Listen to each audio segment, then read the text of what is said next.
Target with PS Parihar channel में आपका स्वागत है। सुबह की इस वीडियो में ऐसी सूचनाएं होती हैं जो विभिन्न समाचार पत्रों पर छाई हुई होती हैं और विद्यार्थियों के लिए आवश्यक होती हैं। तो आइए शुरू करते हैं और देख लेते हैं कि आज के समाचार पत्रों में विद्यार्थी जीवन से संबंधित कौन कौन सी सूचनाएं हैं। तो वीडियो को जल्द से लाइक कर दें, शेयर कर दें और जिन छात्रों ने चैनल को सब्सक्राइब न किया हो तो जल्दी से सब्सक्राइब कर लें ताकि आप लोगों को भी इसी प्रकार की ऑथेंटिक अपडेट सबसे पहले। आगे बढ़ने से पहले एक सूचना उन विद्यार्थियों के लिए जो विद्यार्थी बिहार डीएलएड एंट्रेंस एग्जाम की तैयारी कर रहे हैं। सभी अभ्यर्थी शिशु प्रकाशन की इस बेस्ट बुक को ले सकते हैं जिसे आप लोग यहाँ पर देख रहे हैं। इस पुस्तक में 120 प्रश्न जो पूछे जाते हैं, जो सिलेबस है, जो परीक्षा का पैटर्न है, उसके हिसाब से इस पुस्तक को तैयार किया गया है। इस पुस्तक में 3000 से ज़्यादा बहुविकल्पीय प्रश्न दिए हुए हैं और उनकी पूरी विस्तृत व्याख्या भी दी गई है। 2 सॉल्व पेपर भी आपको इसी पुस्तक में मिल।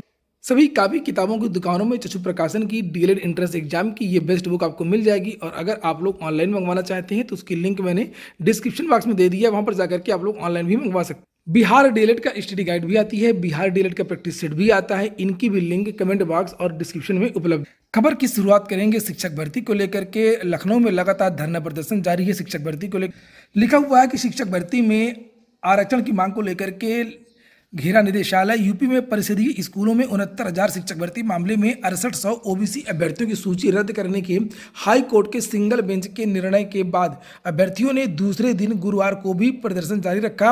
राजधानी में बेसिक शिक्षा निदेशालय का घेराव किया और मांग की कि सरकार इस निर्णय के खिलाफ डबल बेंच के समक्ष अपील करे।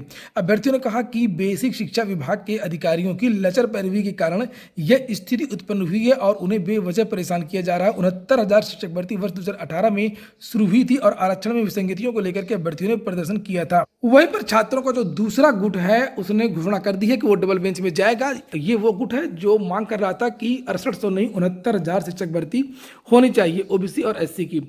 और यहाँ पर लिखा हुआ है कि बेसिक शिक्षा की 69,000 सहायक शिक्षक भर्ती मामले में चयन सूची को गलत मानते हुए दोबारा रिव्यू करने के लखनऊ हाईकोर्ट की सिंगल बेंच के आदेश के बाद मामला और उलझ गया है। इस भर्ती में आरक्षित वर्ग में बाद में चयनित 6800 अभ्यर्थियों की सूची खारिज करने के बाद इन अभ्यर्थियों ने लखनऊ में विरोध शुरू कर दिया है। उधर पिछड़ा दलित संयुक्त मोर्चा के प्रदेश अध्यक्ष सुशील कश्यप और संरक्षक भास्कर सिंह यादव ने कहा कि वह लखनऊ हाईकोर्ट के सिंगल बेंच के फैसले के विरुद्ध हाईकोर्ट की डबल बेंच में विशेष अपील जल्द दाखिल करेंगे। आरक्षण पीड़ित ओबीसी तथा एससी वर्ग के अभ्यर्थियों ने गुरुवार को राष्ट्रपति और प्रधानमंत्री एवं मुख्यमंत्री को पत्र एवं ईमेल के माध्यम से बताया है कि इस शिक्षक भर्ती में 19,000 से अधिक सीटों पर आरक्षण की गड़बड़ी हुई है। 3 साल की लड़ाई के बाद भी उन्हें न्याय नहीं मिल पाया है और इस भर्ती में ओबीसी वर्ग को 27% की जगह केवल 3.80% आरक्षण दिया गया। ये इन विद्यार्थियों का कहना था और इसी वजह से ये मामला कोर्ट में गया था। जब ये परिणाम जारी हुआ था 69,000 शिक्षक भर्ती का, विद्यार्थियों ने आरोप लगाया था सरकार ने बीच का रास्ता निकाल करके 6800 सीटें ओबीसी के छात्रों को दे दी थी, लेकिन इनकी मांग थी कि 19,000 सीटें दी जाएं और मामला कोर्ट में चला गया। जब कोर्ट में चला गया तो मामला और भी पेचीदा हो गया और वैसे भी मामला तो डबल बेंच में जाना ही था। उत्तर प्रदेश की ज़्यादातर भर्तियां वो डबल बेंच और सुप्रीम कोर्ट के बाद में ही पूरी हो पाती। अगली सूचना है पुलिस भर्ती के इंतजार में ओवर एज हो रहे हैं प्रतियोगी। वीडियो को आप लोग लाइक कर दें। देखिए फिर से ये अमर उजाला की ही पहल लगातार छात्रों के बीच में जा करके उनसे पूछा जा रहा है और उनकी जो समस्याएं उनको कवर किया जा रहा है। यूपी पुलिस में कांस्टेबल भर्ती के इंतजार में अभ्यर्थी ओवर एज हो रहे हैं। अभ्यर्थियों को 4 साल से इस भर्ती के इंतजार है। बृहस्पतिवार को अमर उजाला की ओर से छोटा बखाड़ा स्थित सुजीत लाज में आयोजित संवाद कार्यक्रम में युद्ध अड्डा में प्रतियोगी छात्रों ने इस मुद्दे को प्रमुखता से उठाया। प्रतियोगियों का कहना है कि वर्ष 2019 के बाद से पुलिस कांस्टेबल की भर्ती नहीं हुई है। दरोगा भर्ती तो हुई है लेकिन ये भ्रष्टाचार की भेंट चढ़ गई है। आरोप लगाया कि यूपी कांस्टेबल भर्ती पर 2 साल से छात्रों को गुमराह किया जा रहा है।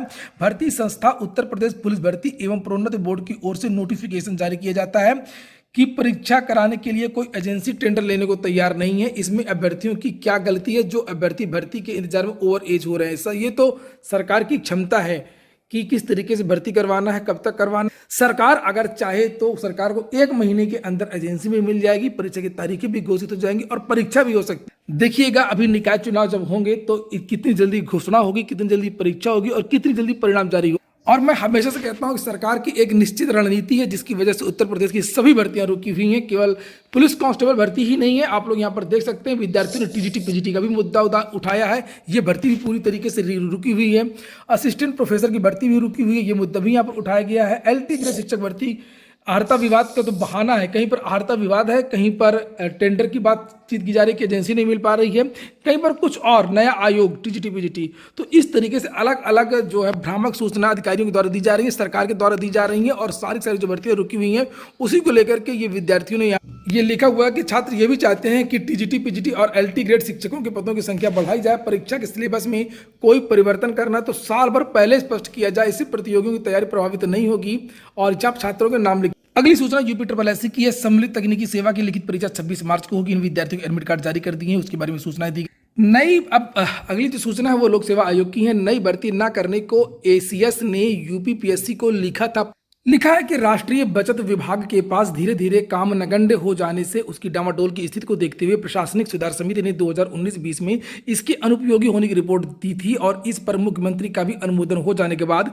तत्कालीन अपर मुख्य सचिव राधा चौहान ने वर्ष 2021 में उत्तर प्रदेश लोक सेवा आयोग को पत्र लिख करके कहा था कि राष्ट्रीय बचत विभाग में भर्ती के लिए अब कोई भी अधियाचन न लिया जाए, क्योंकि इस विभाग में अब नई भर्ती की आवश्यकता ही नहीं है। और इस पत्र के बाद उत्तर प्रदेश लोक सेवा आयोग ने अब तक कोई भी नया अधियाचन नहीं लिया और ना इसका विज्ञापन निकाला। लेकिन फिर भी यह विभाग का ना तो अभी तक सम्मेलन किया गया है और ना ही इस विभाग को बंद किया गया, और पता नहीं कब तक ये एकीकरण की जो प्रक्रिया है वो पूरी। लोक सेवा आयोग की ही एक और सूचना है। पीसीएसजे 2020 प्री परीक्षा का परिणाम घोषित। उत्तर प्रदेश लोक सेवा आयोग ने गुरुवार की देर रात पीसीएसजे 2022 का प्रारंभिक परीक्षा का परिणाम घोषित कर दिया है। इसमें 3145 अभ्यर्थी सफल हुए। 12 तारीख को यह परीक्षा हुई थी। 23, 24 और 25 मई को इसका मेंस होना है। लिखा मुख्य परीक्षा के लिए यहाँ पर भी वही जानकारी दी गई है और नीचे लिखा कि निर्धारित संख्या से कम विद्यार्थी उत्तीर्ण। ऐसा इसलिए हुआ है कि बहुत सारे ऐसे विद्यार्थी हैं जो निर्धारित न्यूनतम अर्हता प्राप्त नहीं कर पाए। गेट का भी रिजल्ट जारी कर दिया गया है। 18% विद्यार्थी पास हो गए हैं। लिखा आईआईटी कानपुर ने गुरुवार देर रात गेट का रिजल्ट घोषित कर दिया है। हालांकि वेबसाइट में दिक्कत होने से छात्र छात्राएं परेशान। एक और सूचना कि देश में एमबीबीएस की सीटें 1 लाख को पार कर गई। सरकार की तरफ से ट्वीट करके बताया गया कि 2014 से लेकर के अब तक 71% बढ़ोतरी हुई है। पहले 387 सीटें थी और अब ये सीटें बढ़कर के 660 हो गई। अग्निवीरों के लिए बहुत बड़ी खुशखबरी है। लगातार उनको तोहफे पे तोहफे मिल रहे हैं, छूट मिल रही है और सीआईएसएफ में अग्निवीरों को 10% आरक्षण। अभी कुछ दिन पहले ही बीएसएफ ने भी इसी तरीके की घोषणा की थी और अब सीआईएसएफ ने भी घोषणा कर दी है। लिखा केंद्रीय गृह मंत्रालय ने गुरुवार को घोषणा की कि केंद्रीय औद्योगिक सुरक्षा बल में भर्तियों में पूर्व अग्निवीरों को 10% आरक्षण दिया जाएगा। एक सप्ताह पहले ही गृह मंत्रालय ने बीएसएफ में 10% आरक्षण देने की घोषणा की थी। और एक चीज़ है यहाँ पर कि मंत्रालय ने यह भी कहा है कि पूर्व अग्निवीरों के पहले बैच के उम्मीदवारों के लिए ऊपरी आयु सीमा में 5 साल तक, अन्य बैच के उम्मीदवारों के लिए 3 साल तक की छूट दी जाएगी। अग्नि अधिसूचना के अनुसार पूर्व अग्निवीरों को शारीरिक दक्षता परीक्षा से भी छूट रहेगी और अर्धसैनिक बलों में भर्ती के लिए निर्दिष्ट आयु सीमा 18 से 23। लिखा है कि पूरे प्रदेश में पश्चिमी विक्षोभ की वजह से 1 हफ्ते तक बदली और बौछार रहेंगी।